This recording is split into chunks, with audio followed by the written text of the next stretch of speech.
All right, hey, it's Ronin Man, episode 4, and today we're going to talk about a guy who changed my life.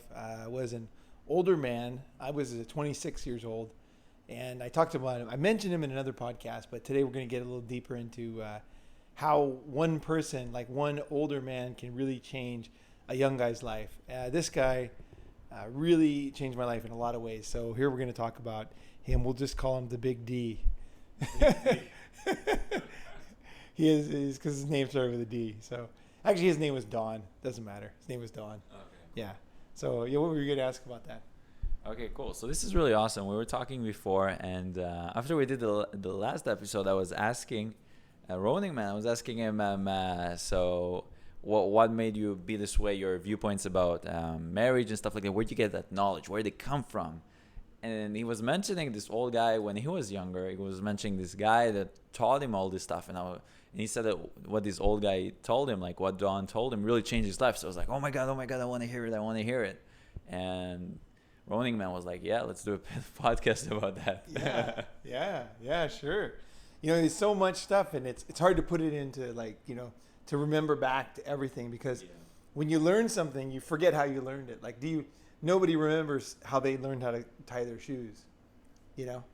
It's like, who taught you? Like, do you remember how you folded them over each other and did it wrong? Like, for some reason, once you learn, you forget who taught you. So I'll do my best to kind of resurrect, because I think this is very important. Because without Dawn, I think I would have been married very young, because, I was very active dating. I dated a lot of nice girls who were, very dateable, very marriable, marriageable age, good girls, good families, sexy, funny, athletic, you know what I mean? They kind of had all the things, like they looked like good baby making machines, you know what I mean? From just from an evolutionary point of view, you know what I mean? And then like very dangerous for a guy who doesn't want to get married, right? So Dawn really like helped me in so many ways. So let me think here. So what was it that really started was, well, I'll tell you the situation when I met him. He came over to where I was in Japan. And at the time, I had like all these girlfriends, right? I had like tons and tons of girlfriends, right? And I was kind of in the groove. Like, I was just dating these girls. I was doing pickup like crazy. This is before pickup was even a thing, right? This is like 1991, 1992. I was just like bam, bam, bam, and I had a group of guys, and we didn't call it pickup, but we call it meeting chicks, but we would just like go meet chicks, get their numbers, And then so Don came along, and he saw me. He was kind of like, he would come over and he would do like to a convention and stuff like that. And he was a friend of a friend, so he would come in, and then he'd blow into town, and then we'd hang out, and he would see my phone ringing all the time, and then he would like watch me answer, and he was kind of studying me, right? Kind of like watching me, and then he kind of like would start to teach me that women were not angels. They were not like perfect. Like I wasn't like, I think he was the first one that kind of brought it into my mind that my purpose in life wasn't to be like a vehicle for a woman to be happy. Like my job is not to work hard to give a girl money and to make her happy, and it was like, and he started like pointing out like women can be selfish. And also a lot of things he just kind of pointed out that was like really true was that a lot of the inventions in history were men. Men invented most things. Like if you look at electricity or the computer, the internet, anything from materials like rubber and different things, is often guys would invent stuff, and he was like very pro guys, and like I was like, oh, I never thought about it. Like none of this is back in 91, 92. Nobody even talked about it. Like it was like totally new. I was like, whoa, I felt it was kind of wrong to say anything bad about women, because of course you love your mom, and whenever Dawn would say something bad about women, I would kind of think, well, what about my mom or something? You know what I mean? Like it was like hard to separate, like it wasn't. I guess I'm saying it was. I think it wasn't easy for me to kind of get to the point where I learned about women. It wasn't easy. It was really, for me, it was a lot. It was a rocky road. And he would come into town. I remember I would date all these girls, and he was kind of like like basically like just doesn't matter. Like I would date the girl and I would say, oh, this one's really good. He's like, yeah, whatever, Paul. Like basically like whatever. And I was like, no, this one's like really special. And he was like, Don was always like, yeah, whatever. Just get your stuff done. Forget about this girl. Get your stuff done. Get some work done. Let's do this. Let's do that. Start a business. Invest in this. Let's get this going. Let's do that. How you doing with work? And he would always like, he always like would like poo-poo anything with relationships, or like if I phone rang when he was there and I would answer it and walk away from him, he would scold me for that. He's like, what are you doing? Like, like, is this, just tell her to call you back, just don't answer, it's like, and I was like, oh, well, but she called. I thought if a woman called, you have to answer basically, you have to, and if she asks you anything, you have to tell the truth, you have to, you're like a truth serum. She's like a truth serum for you, and Dawn started putting these things in my mind that there was many more important things in my life, that my life was going to be long and I was going to have a lot of opportunities, and there's always going to be women in my life. And he said, look, Paul, I'm 73. And then he said, like, I've always got women. Like, he has so many women after him at his age at 73. Really? Yeah, like tons of women. He told me, he goes, there's only more when you get older, because, when you're older, there's more women than men, because men die younger than women. So there's only more women as you get older compared to guys.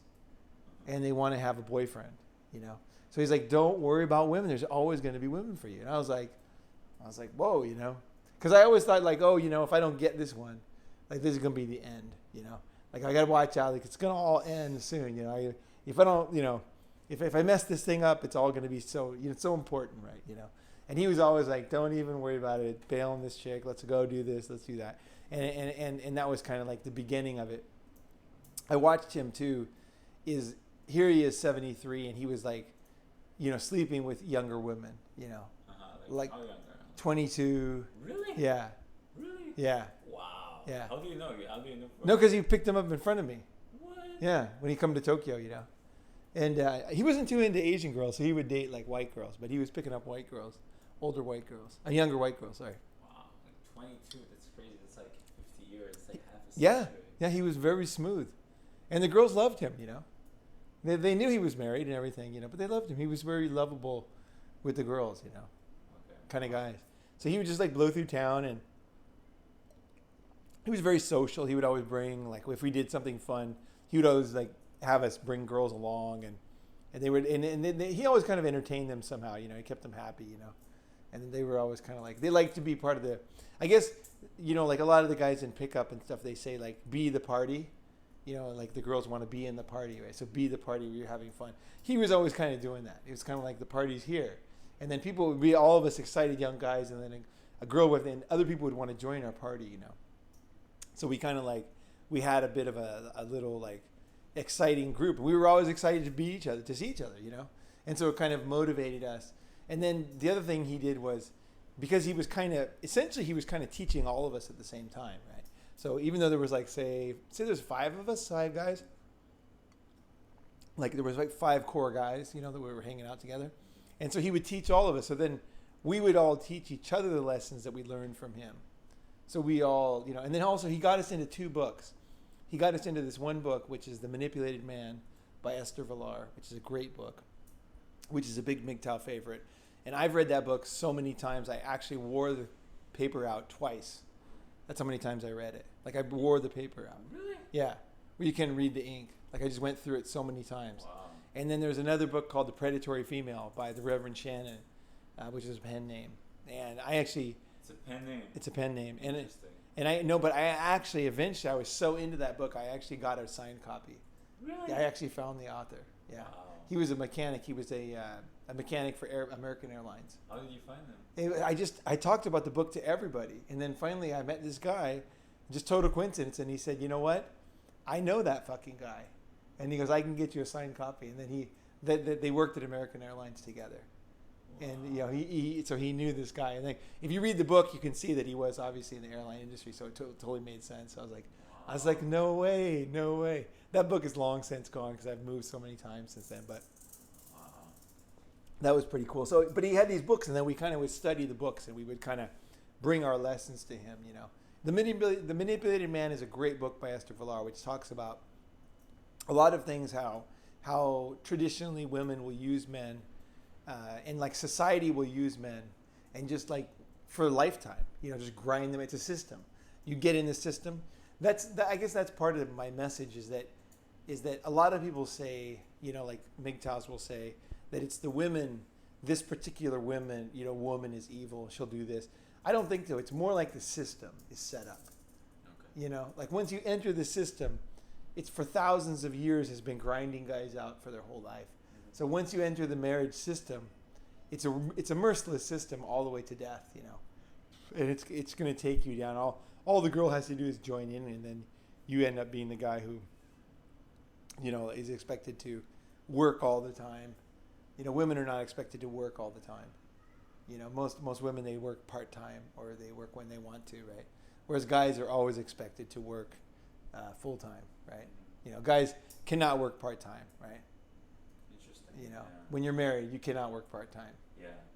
It's like you're expected as a man, to definitely work. And the thing is that a lot of guys, like for me, is I didn't realize it when I was younger, but I'm a very creative person. And I have in my life, because I've had a lot of free time because I've been single, and I've been able to try so many different things that I realized that I actually do have a ton of talent for different projects and different languages and different things that I would have never known if I would have gone the marriage route, because I would have just been, like another married guy working in a company. Because it's not even easy to start a company if you're married, you know what I mean? It's super hard, right? Because you have to support the family. How are you going to, unless you do like a huge investment, venture capital, risky company. But if you do any kind of company where you start from scratch and grind it out, it's really difficult, right? Mm-hmm. So I think it was not just him coming into town and him just like bringing this kind of, I don't know. I think as young guys, he just kind of gave us this kind of feeling like he kept us on our track to do what we were going to do. And one of them was to get into shape, which was funny because he wasn't in very good shape. Yeah, but he had all of us in super good shape. Yeah, we had all of us working out all the time. And, when we were supporting each other, and we were hanging out with each other. We were helping each other. And we were helping other people. We were volunteering in different groups. And we were going out and doing all kinds of stuff, speaking at hospitals, and he had us doing like very positive things, and then as a side thing, he would like push us to go like really be to not be afraid just to go and meet girls, get their numbers, and then but it was a side thing for him. It was like never like he would never leave you hanging and leave with a girl. Like it was just like, let's have fun, let's have a great time, let's go do this cool thing, and then hell yeah, on the way home. On the way there, go ahead and, talk to those girls and go do it, go get those numbers, go do it. She's cute. She likes you. It's like, she won't like me. She likes you. Look, my friend, he would just get you like fired up, And so that was really cool for us, and it was like, he wasn't judging us. And we were all very different because we were like totally different. Like, but he pushed us all to be very good with women, like at pickup. We all got very, very good. All of us. We were all dangerous, actually. And one guy was like not attractive at all, and he was like overweight, and he wasn't attractive, and he was good at pickup. Whew, that guy was nasty good. I mean, seriously, he was so dangerous, this guy. And I don't even know how he did. I don't even know how the guy had the confidence to do it. You know what I mean? Because by society standards, he just didn't look like it. But it's like he was so good, and I was like really stoked for him, because he was my friend. It was really cool to see him really. Yeah. To really go out there and shine, because I'm not the jealous type. I like my friends succeeding, because if jealousy ever creeps up in my life, I just stomp it down, because it's like I really prefer to see my friends kick ass. I love to see my friends kick ass. I love to see my friends do cool things, because I realize that if my friends do cool things, then I'm gonna do cool things, right? Yeah. It's like it doesn't help if my friends don't do cool things. There's no benefit at all. It's stupid, So. I just long ago learned that I want my friends to totally kick ass, and I'm not afraid of my friends just kicking my ass in everything, That's totally fine, I love that, So it's like I'm always pushing my friends to go do it, go get that job, start that company, talk to that girl, whatever, just go do it, So I think that all came from Don. Don really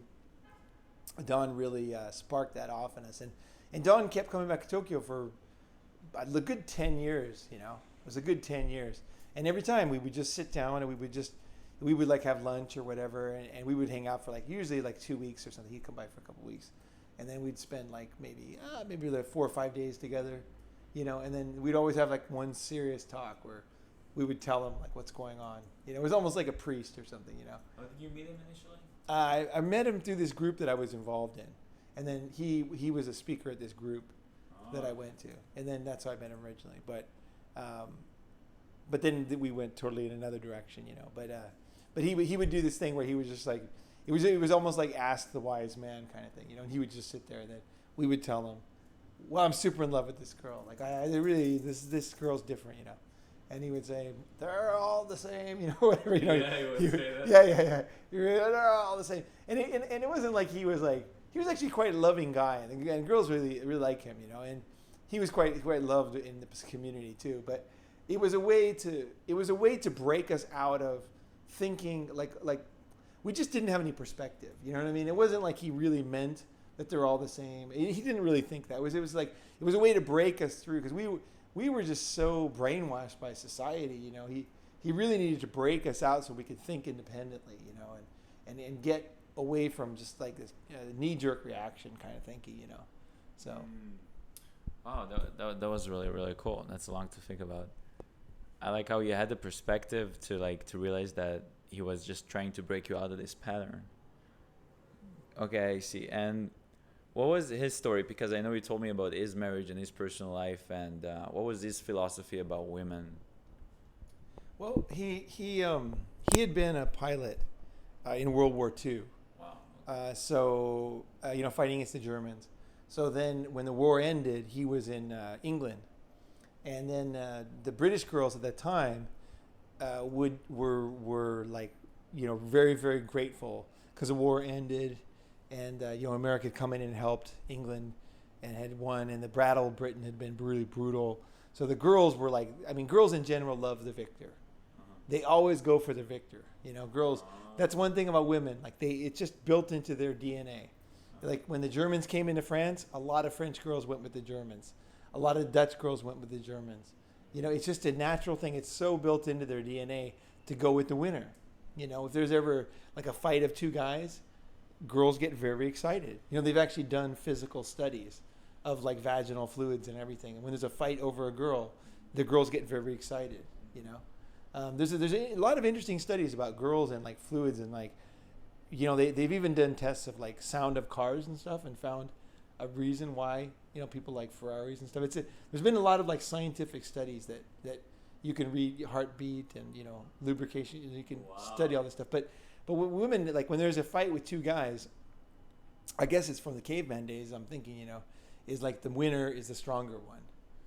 So I don't want to say that I'm not an evolutionary biologist, although I've read probably 50 evolutionary biology books.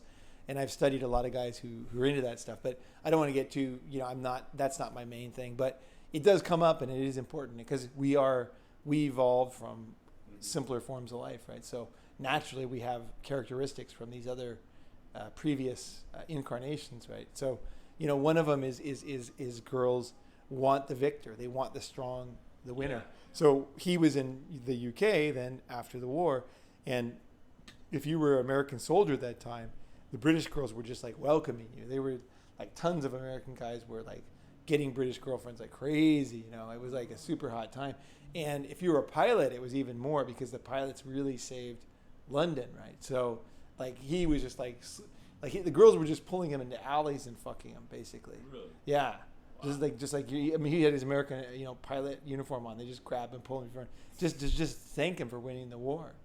And so that changed him forever, that whole period, because he was from a very conservative town in North Dakota. But when he went to England and then the war ended, I think probably the war had a big effect on him too, shooting people, from the airplane and everything. And it was a very simpler time, right? You could see the victim you were shooting, It wasn't like a missile going, 50 miles away, right? You could actually see the people you're shooting, right? So I'm sure that had a big effect on him too. And then afterwards, all the girls like sleeping with him, and then him like that was probably his sexual awakening and realization that life wasn't the way he thought, because all those girls that pulled him into alleys were some other girl's princess.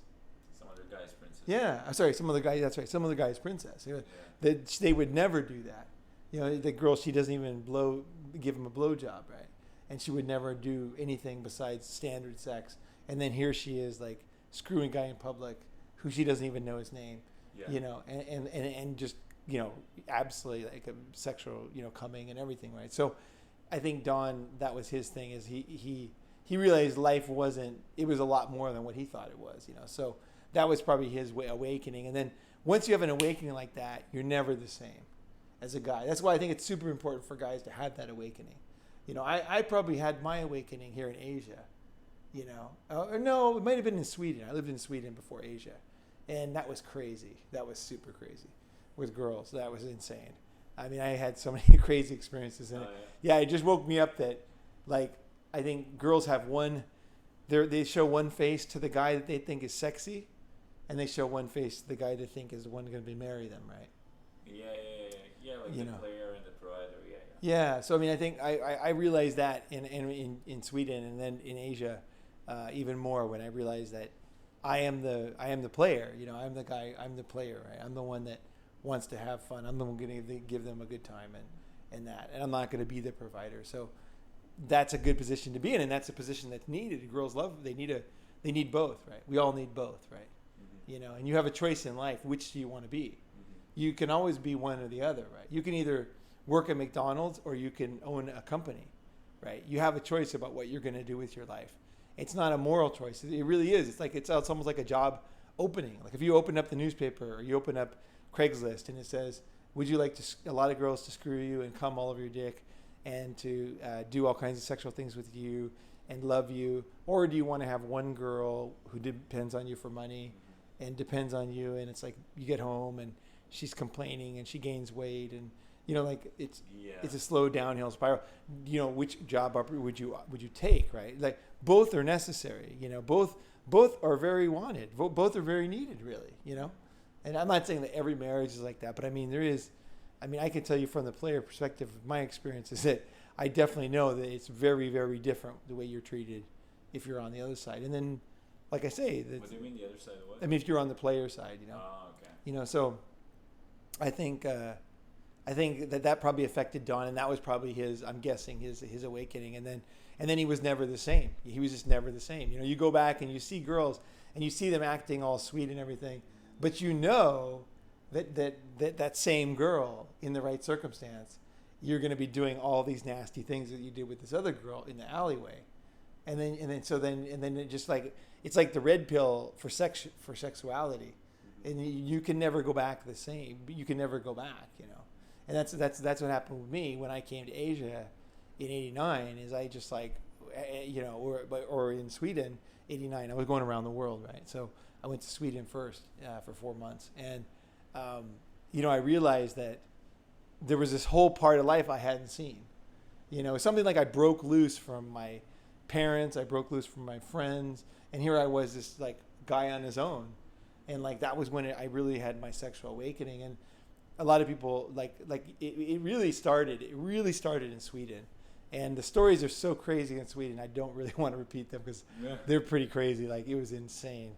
All Swedish girls, lovely, beautiful girls, so sweet, but also so nasty, right? And that's the interesting thing about life, right? So I think so I don't know Don's mid course. I know that he started a business. He invested in a franchise that was new at the time, and now it's one of the largest franchises in the world. So he made a ton of money with a franchise, food franchise. And still alive? No, he passed away. I don't know how many years ago, maybe 14 years ago, something like that. Okay. Yeah, but yeah, no, he had plenty of money, and he would travel a lot, and you know, then he would just kind of like, he didn't really have to work because he owned all these businesses, so he would just like, I think the other thing is, once you are awake to life, it makes you less want to be part of the system. Like you just want to be free, so that you're kind of available for this fun stuff that might happen, right? Yeah. You know, you want to have that. You don't want to be locked in when you're at a job all day because you're thinking, well, shit, you know, there's going to be crazy stuff happening, fun stuff. I want to be available for it, right? Whereas when you get up and go to work and you go to sleep early, you you're gonna miss all that stuff. So I think that's a big part of being MGTOW for me is one is the awakening to realize that there's so much more to life, and that you don't have to be committed to one girl. There's no need for that. That's it's necessary for society, but there's always going to be guys who are going to choose that. Yeah. There's always going to be guys who that's what they want, and you don't have to want that is what I'm saying. It's okay not to want that. It's okay. You're not the big rebel, it's just okay not to want to be the provider and to be the other side. And it's not about how you look. It's not about being rich. It really is much, much more of a mindset and understanding, Yeah, wow, that is really, really cool. I really like that story. Definitely a lot to think about, man. Wow. Yeah, the sexual awakening part is really interesting because I had the same thing when I came to Asia the first time. I was a virgin, and then I got laid twice the first week I was here, and then I slept with 7 girls in 7 days. It was just crazy. It was just like really like wow. It was just like because I was a virgin for all my life basically, and then you changed really fast, and then you never become you never stay the same. It's a really good change in your life, I guess so. And I guess most guys don't experience that as much. Right. I think it's super important if you don't have that experience to know that other guys have it first, because that kind of could help to break you loose, like I remember before I started traveling, I read the Lonely Planet Southeast Asia guide, and so I hadn't traveled really much yet, but I read that guide and I was like, oh my gosh, like there's guys out there having a great life. There's guys out there having fun. They're eating mangoes and sleeping with sweet girls and like swimming in the beautiful ocean, and there's no there's no corporations around. They're just having a great time, and my gosh, I have to go, and I went, but it was like me seeing them, in my mind after reading the book, because I read the whole book cover to cover, I was in a university and I went down to I remember there was an international student section, and that time was when all the Vietnamese people came over on the boat, the boat people they called them, and they came over, they left Vietnam when the communists took over, when the war ended. And they went to usually Hong Kong, and then they ended up in America. And so there was all these Vietnamese. So my school was all Vietnamese girls, and I was like looking at them. They looked so different than the girls, like the California girls, because they were really Vietnamese girls. Like they weren't like Vietnamese Americans. They were like fresh off the boat, So they ate different food. They looked different. They talked different. They wore different clothes. And I was just like super like whoa, And I went down to the basement. And then there was a little library, and it had the book. And I sat down, and I got the book out. I remember it was a yellow cover, 1972. You remember that? Yeah. Shit. And I started reading it, and it was just like, I just thought, this is it. I am going to be a fucking traveling man. Like, I'm going to travel the world. I'm going to fucking do it. I just made that decision right then. I was looking at all these Vietnamese girls around me, and I'm looking at this yellow book, and I read the whole thing in that one day. And then I just thought, that's it. This is what I am. This is the beginning of a new life, and I did. I went and bought a ticket, and that was it. I never went back, And so, like that, I think sometimes people, when they talk about like men going their own way, they really they limit themselves so much. Mm-hmm. It's like, it's like, let's hate women, or let's look down on women, or let's I don't know, isolate ourselves, or I think it's much more about the explosion of flavors and sauces and girls and sun and cultures and travel and sunlight. I mean, it's about breaking into this what is it called? Wonderful world that we have, vivid world, Mm-hmm. And that was, it all came as part of a package for me.